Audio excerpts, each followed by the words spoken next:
Hello students मु Sarbajit welcome to our YouTube channel concept nest. तो आज आम पढ़ा क्लास 10 बोर्ड एग्जाम एक वेरी इंपोर्टेंट टॉपिक जार ना हूँ वृत्त एवं यार उपपाद्य 7 और 8। चलो आरंभ करवा। उपपाद्य 7 यार सामान्य कथन कौच वृत्तर केन्द्र यार व्यास भिन्न एक जिया प्रति अंकित लंब उक्त जिया को समद्विखंड करे। तो आम कौन करवा ना सामान्य कथन देखिए प्रथम चित्र अंकन करवा तापर दत्त प्रामाण्य अंकन प्रमाण लिखा। तो सामान्य कथन देखिए आगे चलो चित्र अंकन करवा। वृत्तर केन्द्र तो आमको देखिए कौन वृत्त आम वृत्त अंकन करचे ता ना दबा एस वृत्तर केन्द्रबिंदु ना दबा ओ।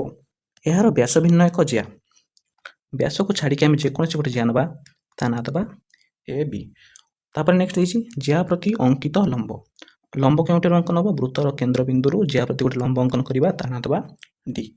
उक्त जिया को समद्विखंड करे आमको प्रमाण करने हम जे सही लंबटी जिया को समद्विखंड करे। तो यहाँ आम कौन लिखा प्रामाण्य लिखा। तो आम जहाँ भी बर्तमान चित्र अंकन कले कौन लिखा दत्तर लिखा। तो आस दत्तर कौन लिखा एस वृत्तर ओ केन्द्रबिंदु ए बी व्यास भिन्न एक जिया। नेक्स्ट कौन लिखा ओडी बाहु लंब को प्रति हम एडी प्रति ओडी बाहु ए बी बाहु प्रति लंब। दत्त सरला दत्त पर कौन लिखा प्रामाण्य। देख पे प्रामाण्य मुझे कौन मागिची सही लंबटी जिया को समद्विखंड कर अर्थात ओडी ए बी को सामान दुई भाग विभक्त कर कौन होता माने एडी बाहु सामान बीडी बाहु। तो प्रामाण्य लिखा एडी इक्वाल टू बीडी। ठीक अच्छे आम एडी इक्वाल टू बीडी केमती प्रमाण करवा यहाँ आम त्रिभुजर सर्वसमता नियम अनुसार प्रमाण करवा। तो आम पाखे त्रिभुज ना आम त्रिभुज कौन करवा त्रिभुज को आम अंकन करवा। तो देख आम कौन करवा ना ओ ए बाहु एवं ओ बी बाहु को जोड़देवा ताहले दुईटी त्रिभुज अंकन होगा। देख ओ ए डी त्रिभुज अंकन होगा से अनुसार ओ बी डी त्रिभुज भी अंकन होगा। तो आम अंकन कौन कले ओ ए एवं ओ बी बाहु अंकन कले। तो आम अंकन लिखिदेवा कौन ओ ए बाहु एवं ओ बी बाहु अंकन कर। ठीक अच्छे बुझीगला।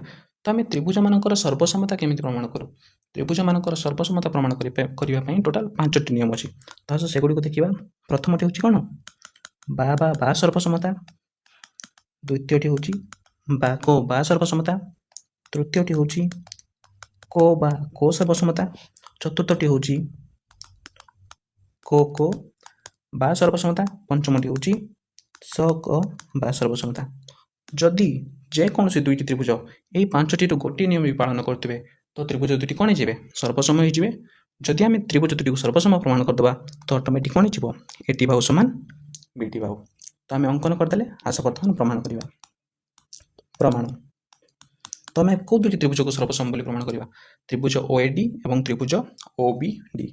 तो लिखा त्रिभुज ओ ए डी एवं त्रिभुज ओ बी डी मध्य त्रिभुज ओ ए डी और त्रिभुज ओ बी डी मध्य। तो पिले देख ये ओ डी ए कोण एवं ओ डी बी कोण उभय कोण है समकोण। तो लिखा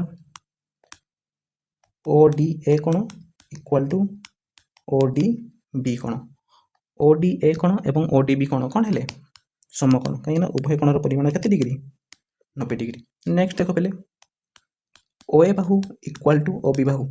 तुम पचार कहीं ना उभय होती ओ ए बाहु एवं ओ बी बाहु उभय गोटे वृत्तर व्यासार्ध। आम जाने गोटे वृत्तर असंख्यटी व्यासार्ध थे उभयंकर समस्त कौन हो दैर्घ्य सामान हो।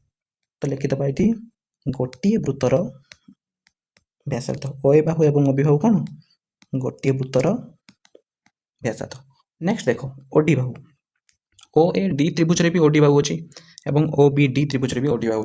तो ओ डी कौन हो साधारण बाहु लिखिदे। देख बर्तमान ओ डी ए कोण यहाँ कौन होगा समकोण समकोणर सम्मुखीन बाहु को आम कौन कहू कर्ण। तो ओ ए इक्वाल टू ओ बी प्रथमटी कौन है समकोण ओ इक्वाल टू ओ बी कौन है कर्ण ओ डी साधारण बाहु से कौन है बाहु गोटे। तो ये क्यों सर्वसमता लगे स क बा सर्वसमता केमती ना O D A O D B होउछंती समकोण समकोणर सम्मुखीन बाहु को आम कर्ण कहू त्रिकोण मित्र आम जाचु।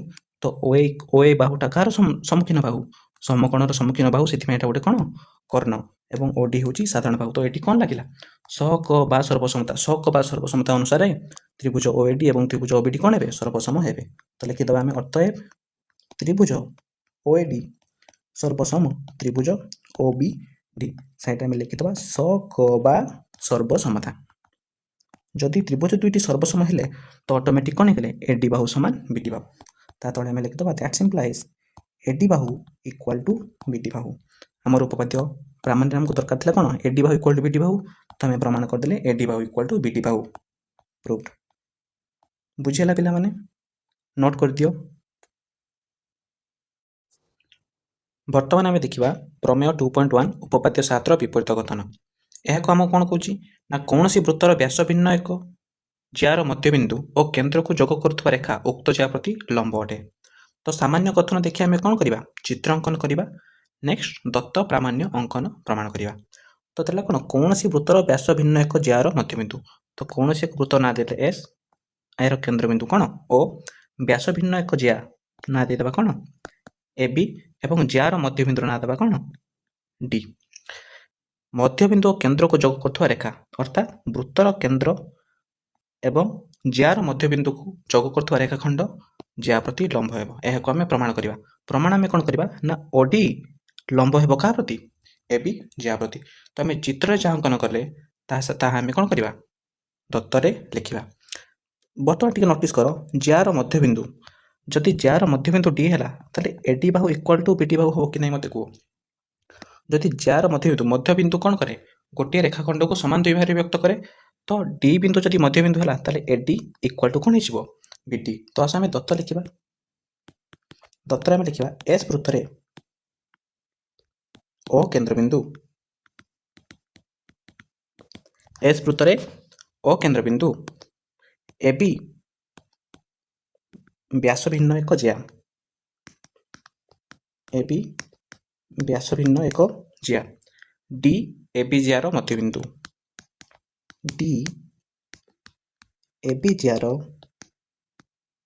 मध्यबिंदु तेरे कौन लिखिपर आम AD Bahu equal to BD बाहु बुझीगला दत्त पर आम नेक्स्ट कौन लिखू प्रामाण्य दत्त पर आम लिखू प्रामाण्य प्रामाण्य कौन लिखा ओडी बाहु लंब क्या प्रति हम ए बी ज्या प्रति प्रामाण्य लिखा ओडी लंब क्या प्रति हम ए बी ज्या प्रति पुणी सेम आसीगला तो आम यह भी से भाई प्रमाण करवा त्रिभुजर सर्वसमता नहीं तो आम से अंकन करवा कौन ओ ए एवं ओ बी तो अंकन करवा आस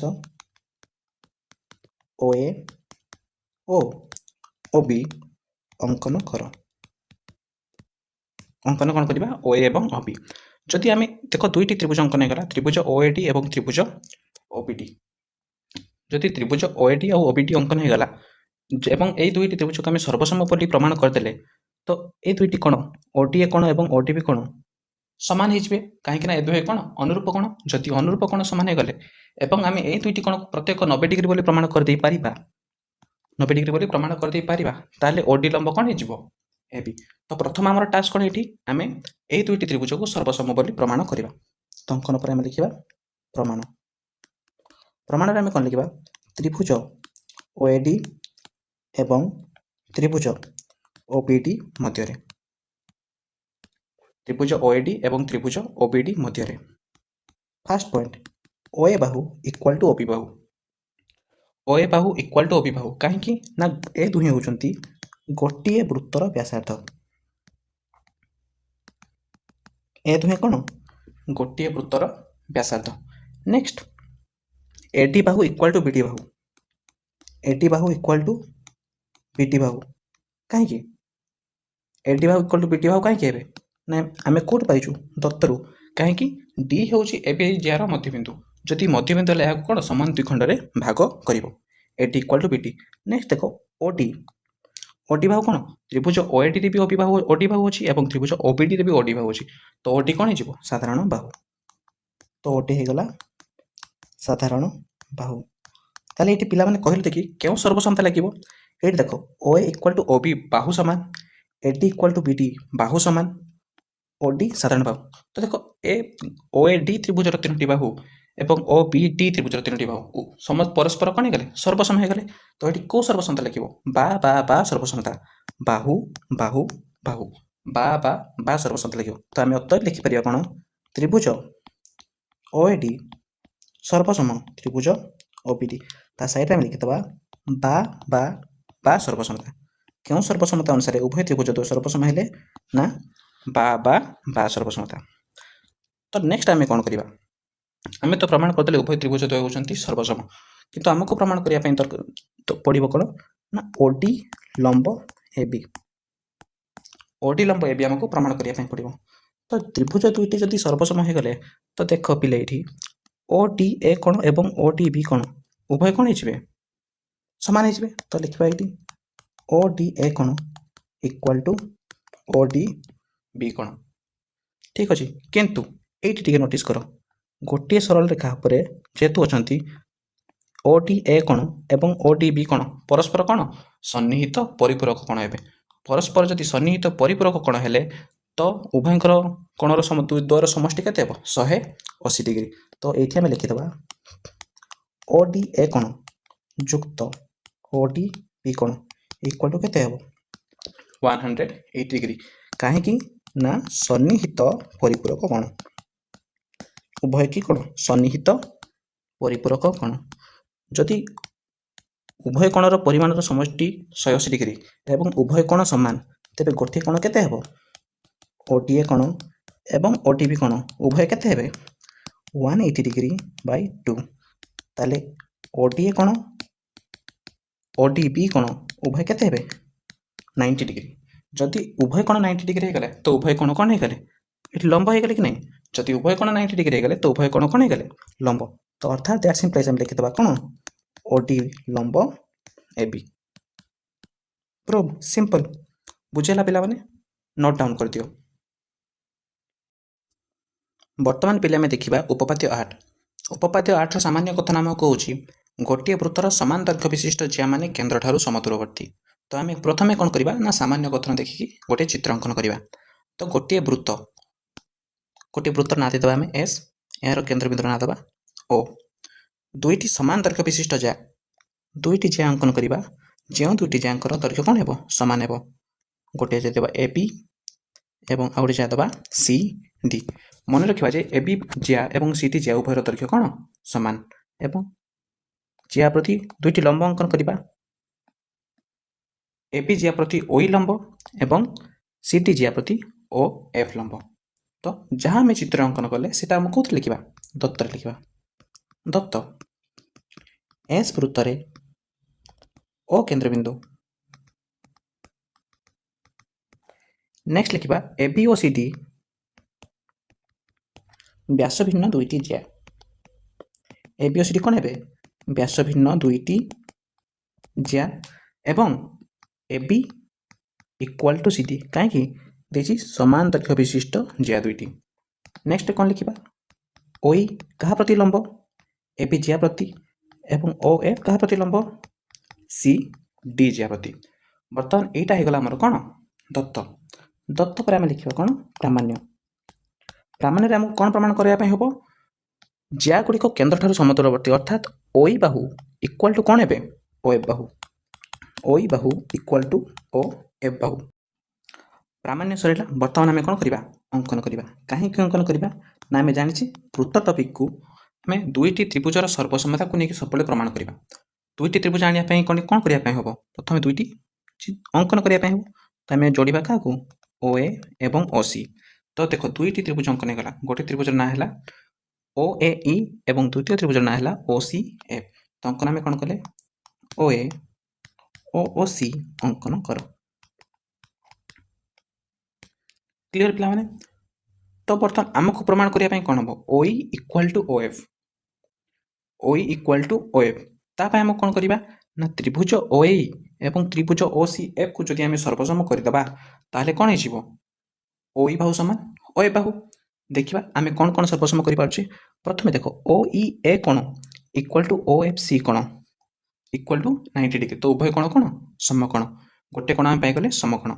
नेक्स्ट देखो अन्य कोणटी अन्य बाहुटी होची OA Bahu equal to OC बाहु उभय होचंती गोटे वृत्तर व्यासार्ध ताले कोण हबो OA बाहुर दैर्घ्य OC बाहुर दैर्घ्य सह समान हेबो। आउ गोटे जिनस हम करिया पई पड़िबो कोण AE Bahu equal to CA बाहु आम कि जानी कि A Bahu equal to CA बाहु बोली ତ ଆମେ ପ୍ରଥମେ ପ୍ରମାଣ କରିବା ଏଇ ବାହୁ ଇକ୍ୱାଲ୍ ଟୁ ସିଏ ବାହୁ, ତାପରେ ଆମେ ତ୍ରିଭୁଜର ସର୍ବସମତା ନିୟମ ପକାଇ ଉଭୟ ତ୍ରିଭୁଜକୁ ସର୍ବସମ କରିବା। ତ ଦେଖ ପ୍ରମାଣ, ଆମକୁ ଦତ୍ତ କ'ଣ ଅଛି? ଆମକୁ ଦତ୍ତ ଅଛି ଯେ OI ଲମ୍ବ AB, ଆମକୁ ଦତ୍ତ କ'ଣ ଅଛି? OI ଲମ୍ବ AB। ତା ମାନେ କ'ଣ ଲେଖିପାରିବା? ଏଇ ବାହୁ ଇକ୍ୱାଲ୍ ଟୁ BE ବାହୁ। କାହିଁକି? ଉପପାଦ୍ୟ 7ରୁ ଆମେ ଜାଣିଛେ ବୃତ୍ତର କେନ୍ଦ୍ରରୁ ବ୍ୟାସ ଭିନ୍ନ ଏକ ଜିଆ ପ୍ରତି ଅଙ୍କିତ ଲମ୍ବ ଉକ୍ତ ଜିଆକୁ ସମଦ୍ୱିଖଣ୍ଡ କରେ। ତ ଦେଖ ଏଠି ବୃତ୍ତର କେନ୍ଦ୍ରରୁ ବ୍ୟାସ ଭିନ୍ନ ଏକ ଜିଆ କ'ଣ? AB, ତା ପ୍ରତି ଯେଉଁ ଲମ୍ବ ଅଙ୍କନ ହେଇଛି ସେ ସେହି ଜିଆକୁ କ'ଣ କରିବ? ସମଦ୍ୱିଖଣ୍ଡ କରିବ। ତା ମାନେ ଲେଖିପାରିବା ଯଦି ଏଇ ଇକ୍ୱାଲ୍ ଟୁ BE ହୁଏ ତାହେଲେ AE Bahu equal to 1/2 AB ହେବ କି ନାହିଁ? ତାକୁ ଦେଇଦେବା ଆମେ ଇକ୍ୱେସନ୍ 1। କ୍ଲିୟର ହେଇଗଲା? ସେଇଭଳି ପୁନଶ୍ଚ ଆମେ ଜାଣିଛେ କ'ଣ? OF ଲମ୍ବ କାହା ପ୍ରତି? CD ପ୍ରତି। ତ ଆମେ ଲେଖିପାରିବା କ'ଣ? CF equal to DF। କାହିଁକି? ପୁଣି ଆମେ ସେଇ ଉପପାଦ୍ୟ 7 କଥା ମନେ ପକାଇବା। ବୃତ୍ତର କେନ୍ଦ୍ରରୁ ବ୍ୟାସ ଭିନ୍ନ ଏକ ଜିଆ ପ୍ରତି ଅଙ୍କିତ ଲମ୍ବ ଉକ୍ତ ଜିଆକୁ କ'ଣ କରିବ? ସମଦ୍ୱିଖଣ୍ଡ କରିବ। ତ ଆମେ କ'ଣ ଲେଖିପାରିବା? CF Bahu equal to 1/2 CD Bahu, equation 2। ଏତିକି ପର୍ଯ୍ୟନ୍ତ କ୍ଲିୟର ହେଇଗଲେ? ତ ନେକ୍ସଟ ଆସ, କିନ୍ତୁ ଦତ୍ତ ଅଛି, ତ ଲେଖିବା କ'ଣ? କିନ୍ତୁ ଦତ୍ତ ଅଛି AB Bahu equal to CD ବାହୁ। କାହିଁକି? ଦତ୍ତରେ ଥିଲା, ଦେଖ ଏଇଠି ଚିତ୍ର ଦେଖ, ସମାନ ଦୈର୍ଘ୍ୟ ବିଶିଷ୍ଟ ଦୁଇଟି ଜିଆ। ତ ଆମେ ଲେଖିଥିଲେ କ'ଣ? AB Bahu equal to CD ବାହୁ। ଯଦି AB ଇକ୍ୱାଲ୍ ଟୁ CD ହେଲା ତେବେ 1/2 AB ଇକ୍ୱାଲ୍ ଟୁ 1/2 CD ହେବ କି ନାହିଁ? ଆମେ ଜାଣିଛୁ 1/2 AB ଇକ୍ୱାଲ୍ ଟୁ କ'ଣ? A Bahu, 1/2 CD equal to CF ବାହୁ। ଏଇଠି ଦେଖ 1/2 AB equal to A Bahu, 1/2 CD equal to CF ବାହୁ। ତ ଆମେ ଏଇଠି ଏଟାକୁ ଲେଖିଥିଲେ, ଇକ୍ୱେସନ୍ ନମ୍ବର ଦେଇଥିଲେ କେତେ? 3। ବର୍ତ୍ତମାନ ଆମେ ଦୁଇଟି ତ୍ରିଭୁଜକୁ ସର୍ବସମ ବୋଲି ପ୍ରମାଣ କରିବା। ତ ଆମ ତ୍ରିଭୁଜ ଦୁଇଟି କ'ଣ ଥିଲା? ତ୍ରିଭୁଜ OAE ଏବଂ ତ୍ରିଭୁଜ OCF। ତ ବର୍ତ୍ତମାନ ଆମେ ଲେଖିବା ତ୍ରିଭୁଜ OAE ଏବଂ ତ୍ରିଭୁଜ OCF ମଧ୍ୟରେ, ତ୍ରିଭୁଜ OAE ଏବଂ ତ୍ରିଭୁଜ OCF ମଧ୍ୟରେ ଦେଖ କେଉଁ ଦୁଇଟି କ'ଣ ସମକୋଣ? OEA ଏବଂ OFC ଆମେ ଡିସ୍କସନ୍ କରିଛେ ଆଗ। OEA ଏବଂ OFC କାହିଁକି ସମାନ? ଉଭୟ କୋଣ ହେଉଛନ୍ତି ସମକୋଣ। ନେକ୍ସଟ ଦେଖ ପିଲେ, OA equal to OC। OA ବାହୁ କ'ଣ ହେବ? OC ସହ ସମାନ ହେବ। OA Bahu equal to OC କାହିଁ ନା ଗୋଟିଏ ବୃତ୍ତର ବ୍ୟାସାର୍ଦ୍ଧ। ଉଭୟ କ'ଣ? ଗୋଟିଏ ବୃତ୍ତର, ଉଭୟ ହେଉଛନ୍ତି କ'ଣ? ଗୋଟିଏ ବୃତ୍ତର ବ୍ୟାସାର୍ଦ୍ଧ। ନେକ୍ସଟ ଆମେ ଜଷ୍ଟ ଏବେ ପ୍ରମାଣ କଲେ AE ଇକ୍ୱାଲ୍ ଟୁ CF। ଆମେ ଜଷ୍ଟ ଏବେ ପ୍ରମାଣ କଲେ AE ଇକ୍ୱାଲ୍ ଟୁ CF। ଅଙ୍କନରୁ କ'ଣ କଲେ? ପ୍ରମାଣ କଲେ। ତ ଏଠି କେଉଁ ସର୍ବସମତା ଲାଗିଲା? ଦେଖ ସମକୋଣ, ସମକୋଣର ସମ୍ମୁଖୀନ ହେଉଛି ବ୍ୟାସାର୍ଦ୍ଧ। ଏଇ ଦେଖ OEA କ'ଣ ହେଲା? ସମକୋଣ, ତାର ସମ୍ମୁଖୀନ ବାହୁ କ'ଣ ହେଲା? କର୍ଣ୍ଣ। ତ ସମକୋଣ, କର୍ଣ୍ଣ ଏବଂ ଏଟା ହେଉଛି କ'ଣ? ବାହୁ। ତାହେଲେ ଦ୍ୟାଟ୍ ସିମ୍ପ୍ଲାଇଜ୍ କ'ଣ ହେଇଗଲା? ତ୍ରିଭୁଜ OAE ସର୍ବସମ କ'ଣ ହେଇଗଲା? ତ୍ରିଭୁଜ OCF। କେଉଁ ସର୍ବସମତା ଲାଗିଲା? ସମକୋଣୀ କର୍ଣ୍ଣ ବାହୁ ବା ସକ ବା ସର୍ବସମତା। ସକ ବା ସର୍ବସମତା ଲାଗିଗଲା ଅର୍ଥାତ୍ କ'ଣ ହେଲା? ତ୍ରିଭୁଜ OAE ଏବଂ ତ୍ରିଭୁଜ OCF ଦୁହେଁ ସର୍ବସମ ହେଇଗଲେ। ତାହେଲେ କ'ଣ ହେଇଯିବ? ଅଟୋମେଟିକ୍ OI ବାହୁ ସମାନ କ'ଣ ହେଇଯିବ? ଅଟୋମେଟିକ୍ କ'ଣ ହେଇଗଲା? OI ବାହୁ ସମାନ OF। ପ୍ରୁଭ୍। ନୋଟ୍ ଡାଉନ୍ କରିଦିଅ ପିଲେ। ବର୍ତ୍ତମାନ ଦେଖିବା ପ୍ରମେୟ 2.3 ଉପପାଦ୍ୟ 8ର ବିପରୀତ କଥନ। ଏହାର ସାମାନ୍ୟ କଥନ ଆମକୁ କହୁଛି ଗୋଟିଏ ବୃତ୍ତରେ କେନ୍ଦ୍ରଠାରୁ ସମଦୂରବର୍ତ୍ତୀ ଜିଆମାନଙ୍କର ଦୈର୍ଘ୍ୟ ସମାନ। ତ ଆମେ ଏବେ କ'ଣ କରିବା? ସାମାନ୍ୟ କଥନ ଦେଖି ଚିତ୍ର ଅଙ୍କନ କରିବା। ତ ଆମକୁ ଦେଲା କ'ଣ? ଗୋଟିଏ ବୃତ୍ତର ନାଁ ଦେବା S, ଏହାର କେନ୍ଦ୍ରବିନ୍ଦୁ ନାଁ ଦେବା କ'ଣ? O। କେନ୍ଦ୍ରଠାରୁ ସମଦୂରବର୍ତ୍ତୀ ଜିଆମାନଙ୍କର ଅର୍ଥାତ୍ ଆମେ ଦୁଇଟି ଜିଆ ଅଙ୍କନ କରିବା। ଗୋଟିଏ ଜିଆ ନାଁ ଦେବା AB, ଅନ୍ୟଟି ନାଁ ଦେବା CD। ଜିଆମାନଙ୍କର ଦୈର୍ଘ୍ୟ ସମାନ ବୋଲି ଆମକୁ ପ୍ରମାଣ କରିବା ପାଇଁ ହେବ। କିନ୍ତୁ ଦତ୍ତ କ'ଣ ଦେଇଛି? କେନ୍ଦ୍ରଠାରୁ ସମଦୂରବର୍ତ୍ତୀ। तो आम कौन करवा दुईटी लंब अंकन करवा ओई एवं ओ एफ समद्रवर्ती जे अर्थात कौन ओई बाहुर दैर्घ्य ओ एफ बाहुर दैर्घ्य सह समान। तो आम यहाँ कौन लिखा दत्तर लिखा एस वृत्त ओ केन्द्रबिंदु एबी और सीटी दुईटी ज्या